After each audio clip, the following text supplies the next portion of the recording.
नमस्कार, MP news cast में आपका स्वागत है। मैं हूं आपके साथ दीप्ति भटनागर। आइए शुरुआत करते हैं दिन भर की कुछ खास खबरों के साथ। आप लोगों को एक शक्तिपीठ स्थान की एमपी न्यूज़कास्ट चैनल के माध्यम से प्रिय दर्शकों को एक कहानी युक्त स्थान से रूबरू कराते हैं। आप लोगों को बताते चलें कि भारत के बिहार पटना के गोपालगंज मार्ग पर स्थित एक ऐतिहासिक मंदिर है जो देवी दुर्गा समर्पित है, जिसे व्यापक रूप से थावे माता मंदिर के नाम से जाना जाता है। भारत के शक्तिपीठों में से एक है जो दावे वाली माता अपने भक्तों की मनोकामना पूरी करती हैं। यह मंदिर एक विशेष वृक्ष के लिए भी प्रसिद्ध है जिसमें वनस्पति परिवार की अभी तक पहचान नहीं हो पाई है। एक बार फिर आप लोगों को बता दें कि थावे मंदिर बिहार के गोपालगंज जिले में स्थित एक प्रसिद्ध शक्तिपीठ है जो देवी माँ थावे वाली को समर्पित है। यह मंदिर भक्तों के बीच अपनी चमत्कारी शक्ति और मनोकामना पूर्ति के लिए प्रसिद्ध है। माना जाता है कि माँ थावे वाली को राजा मनन सिंह ने पहली बार दर्शन किया और तभी से यहाँ श्रद्धालुओं की भीड़ उमड़ने लगी और लोगों को भला होने लगा। आइए सुने क्या कहा मंदिर के व्यवस्थापक अरविंदर ने। आप देख रहे हैं एमपी न्यूज़कास्ट उत्तर प्रदेश संपादकीय रिपोर्ट। बताएंगे हमारे पूर्वजों के माध्यम से जी जानकारी हुआ है। शेरों वंश का शासन था जी जिस तरह से मुगल वंश गुप्त वंश था, उसी तरह से उसके पहले शेरों वंश था। जी उन्हीं के शासनकाल में घटना घटी।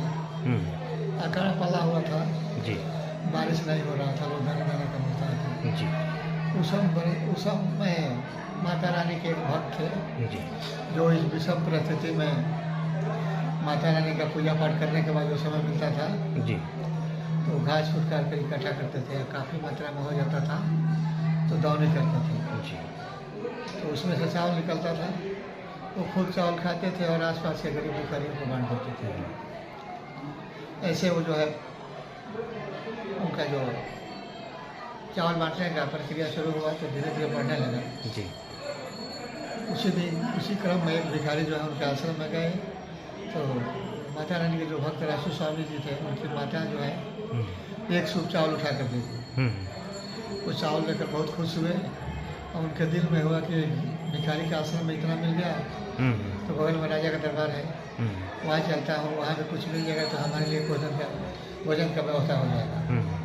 तो वही राजा के दरबार में गए तो राजा का दासी जो है टूटा हुआ चावल खुद ही चावल ला कर दी।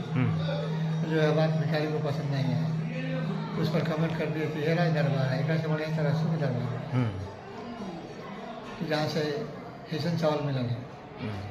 और दासी को दिखाए चावल तो दासी जो है चावल दिखाया सर चकित हो गई, सोच में पड़ गई।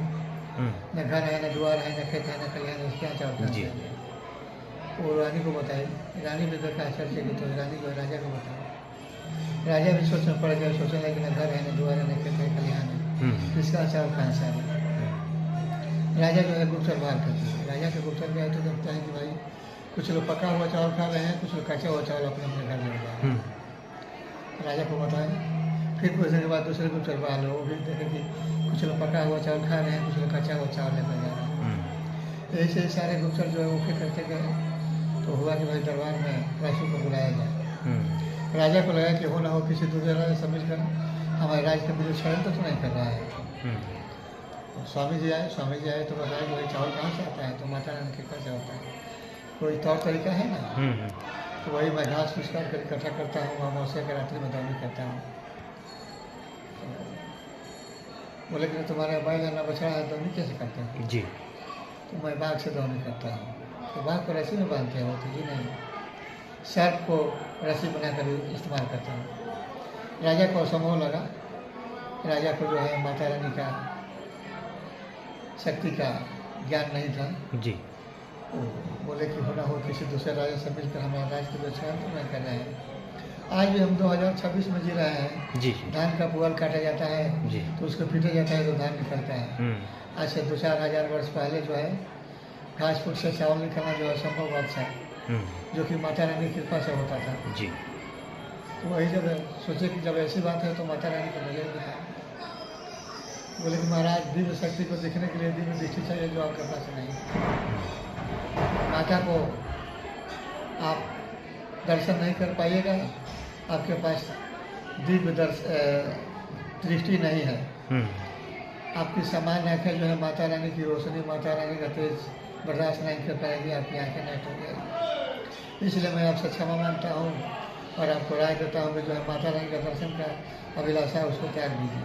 हम्म, राजा बोले कि हो ना हो, ये हमको बेवकूफ़ बना रहा है। बोले कि हमको दिखाइए, नहीं तो मैं फांसी में चढ़वा दूँगा। हम्म, तो स्वामी जो है मजबूर होकर माता रानी का आराधना शुरू की।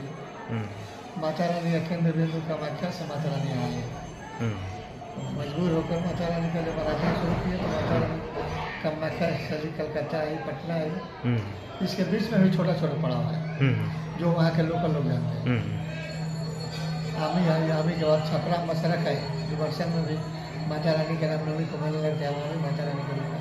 हम्म, उसके बाद गोपालगंज में घोड़ा घाट है, जी, उसका को प्रखंड पड़ता है। हम्म, वहाँ उसके बाद हर जगह स्वामी जी बताते गए कि माता रानी यहाँ आ गई है, आप जो है देखने का जी त्याग दीजिए, हम्म, मैं क्षमा मांग कर माता रानी को वापस कर दूँगा। हम्म, जब घोड़ा घाट से चली तो आंधी तूफान हवा लेकर चली, हम्म, मालूम हो रहा था कि धरती काँप रहा है। कुछ देर के बाद बोले कि माता रानी था भी आ गई। हम्म, तो कहाँ है? तो ये बोले कि भाई सामने जो चिड़िया उड़ रही वही माता रानी है। हम्म, राजा को बहुत क्रोध हुआ, अपना विवेक खो दिए कि माता रानी यहाँ आई, माता रानी यहाँ आई, माता रानी आई। इस चिड़िया को बता रहा है, हम्म, ये तो बेवकूफ़ बना रहा है। हम्म, वही अपनी बौद्धिकता खो दी और तलवार लेकर पड़े मारने के लिए। हम्म, तो बड़े जोरों से गर्जन हुआ, स्वामी जी का मस्तक जो है 4 भागों में बट गया। हम्म, अब उसके अंदर से हम्म, जोता वाला हाथ निकला। हम्म, उस हाथ में इतना जोत था, तेज था, हम्म, कंगन वाला हाथ, जी, कि राजा की आंखें वहीं नष्ट हो गई। हम्म, स्वामी जी का भी अंत हो गया और माता राजा का भी आंखें नष्ट हो गई, राजा का भी अंत हो गया हम्म, और माता रानी ही विराजमान हो गई। जी।